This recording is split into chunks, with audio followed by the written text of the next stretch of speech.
Okay, so starting off the week. So this is the week ending the 20th of October. So just a little update. And that was my weight. So we are up 3 kilos in the morning, which is nice. And this is the first chest, well, the second chest session back after upping my calories. First session was pretty ropey. This one was actually pretty decent. I think I get 9 reps here, so I think I get 7 decent ones on my own, like constant reps, and then a couple of negatives. So let's watch and see what happens here.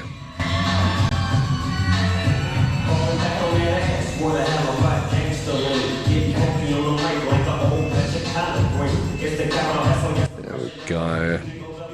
Should be going for a couple of negatives now. These are the ones that absolutely tear my chest apart. So as you see, like, I'm powerful on that first sort of like half portion of the rep, but that top half I really struggle. So I can get it off my chest, but it's just finishing the rep that I struggle with.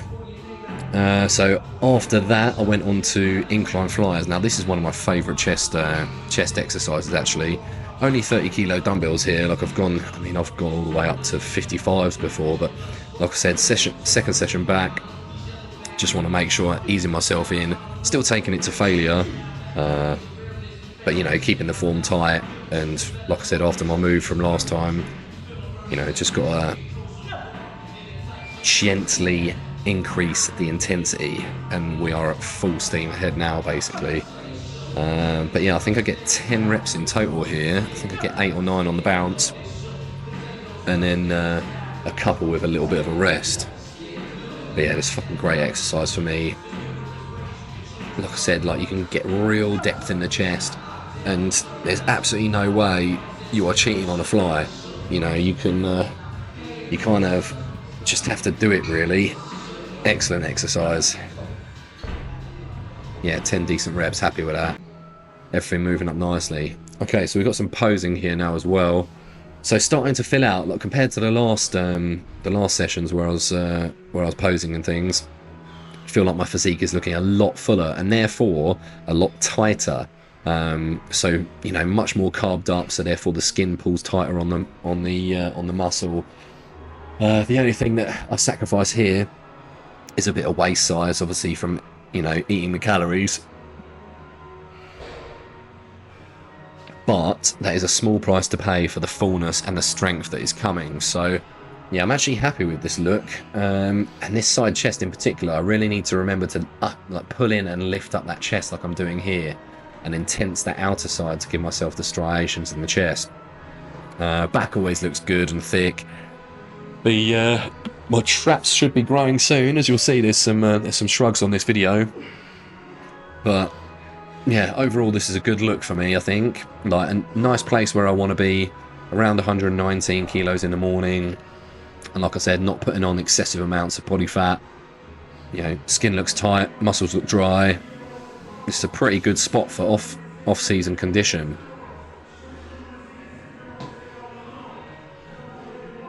Abs and thighs here. So even that, abs for an off-season at over 19 stone is pretty good. I'm happy with that. Then there's a couple of stills after this, just from posing. Chest is so full in this shot. Yeah, I still need to work on my triceps, I think, a bit here.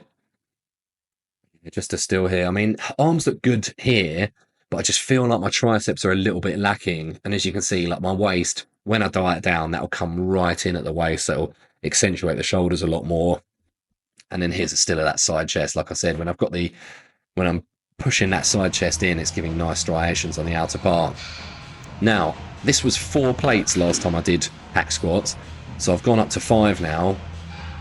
And I believe I get 16 reps here, which I was fucking well pleased with, because as you'll notice, and what I need to do to really work my legs is keep super controlled form on the way down and keep constant reps, because if I lock out, it takes the emphasis off my quads and it just gives me too much of a rest. And to be honest, I think a big part of this is actually being cardiovascularly fit.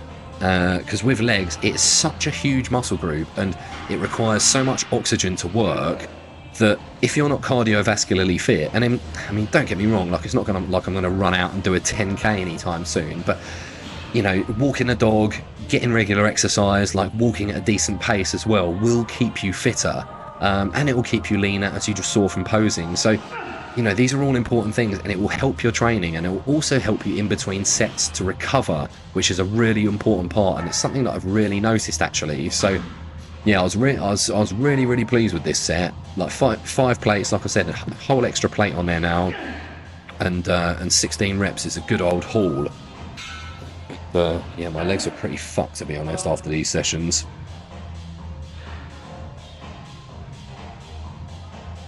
And I think after this we move to, I think it's a Watson front squat. But yeah, really happy with that set. As you can see, I'm battered. Okay, yeah, here's the hack squat. So this is 3 20 plates a side on here, so 6 plates in total. Now this is a really nice exercise because it takes the emphasis off your lower back. I don't know how, but you just drop down into the hole and it's very, very controlled. And there's a little, it's just out of shot actually. There's a raised part on that plate where you put your heels against, so you know exactly where your feet are placed and they're exactly in line with one another. So for someone like me who's a little bit OCD with this sort of stuff, I really like that, and it just means you know your foot placement is exactly where they need to be.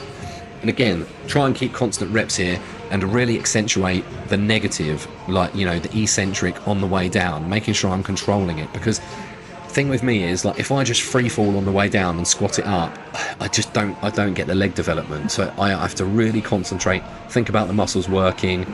It's kind of like that old Arnold adage, you know, put your mind in the muscle. And there's a real, I hate to say science behind it, but there is. Like, if you're thinking way more about the muscle that you're using, thinking about it working, there's going to be a mind-muscle connection there that is much better than you just, you know, thinking about whatever whilst you're doing your set, being distracted. But yeah, that was a good, I think that was 14 reps. So again, another PB here. And then, yeah, over to bent over rows. So last week it was only 140 kilos, and this is 150 now. And I believe I get 12 decent reps, which, looking at the form as well, like, I'm bloody happy with, because when you're doing, this is one of those exercises, when you're doing it, it feels like it looks really heavy and it looks like you're struggling, but it actually looks fairly comfortable. I mean, unless you're looking at my fucking face, like, screwing up the whole time. But yeah, like, it seemed to move really well, really powerfully, and I absolutely stand by the fact that this is one of the best back exercises there is around. So always and forever will be in my back sessions.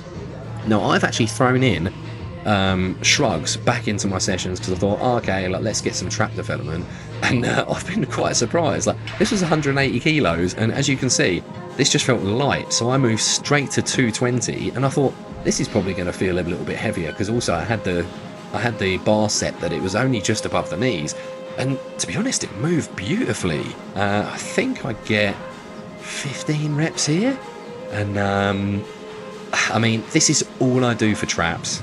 And it's funny enough, this was the first time I'd done shrugs in God knows how long, and someone asked me at the end of the day, at the end of my session, oh, you know, what do you do for traps? So, and I was like, well, funny enough, mate, the first time I did them was actually today, and it was just shrugs. So that was it. That is the update for the moment. Some nice PBs in there.